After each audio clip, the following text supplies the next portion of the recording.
Kanchi Kamakshi Devi temple history గురించి తెలుసుకుందాం మనం. Hi friends, welcome back to our channel. మన ఛానల్ని ఎవరైనా ఫస్ట్ టైం చూస్తుంటే లైక్ చేయండి అండ్ అలాగే షేర్ చేయండి అండ్ సబ్స్క్రైబ్ చేయడం మటుకి అస్సలు మర్చిపోకండి.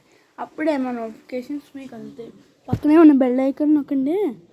ఇంకా టెంపుల్ హిస్టరీ గురించి తెలుసుకుందామంటే, పురోహితులను అడిగితే వాళ్ళు చెప్పిన సమాధానం ఏమిటంటే, ఇది వరకు రాజుల కాలంలో అమ్మవారు ఇక్కడ సంచరించేదట. రోజు నరబలి కోరేదట, ఎవరినో ఒకరు ప్రాణాలు తీసేదట. అయితే ఒకసారి ఆదిశంకరాచార్యులు ఇక్కడికి వచ్చారట. అప్పుడు రాత్రి అక్కడే స్టే చేశారట. అక్కడే ఒక శ్రీచక్రం పాచికలతో ఆడి శ్రీచక్రం గీసి అమ్మవారిని బంధించారట. అంటే శ్రీచక్రం అంటే ఆ అమ్మవారితో పాచికలు అనే ఆట ఆడి అమ్మవారిని అడిగారట, మీరు గెలిస్తే మీ ఇష్టం, నేను గెలిస్తే నరబలి ఆపేయాలి అన్నారట. అమ్మవారు గెలిచే లోపలే శ్రీచక్రం గీసి మంత్రోచ్చారణతో బంధించేశారట. అప్పుడు శంకరుడు అంటే శివుడు చూసి నవ్వారట.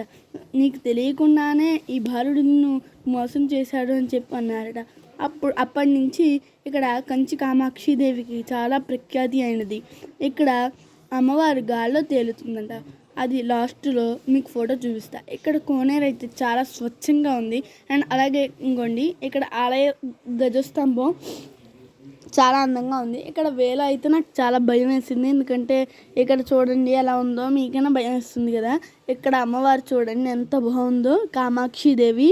మీకు ఇప్పుడు అందం అవ్వదు. ఇప్పుడు ఈ ఫోటోలో చూడండి మీరు, కింద శ్రీచక్రం కరెక్ట్గా అమ్మవారి చీరవాళ్ళు మనకు కనిపించట్లేదు కానీ అమ్మవారు ఎగురుతుంది అనమాట.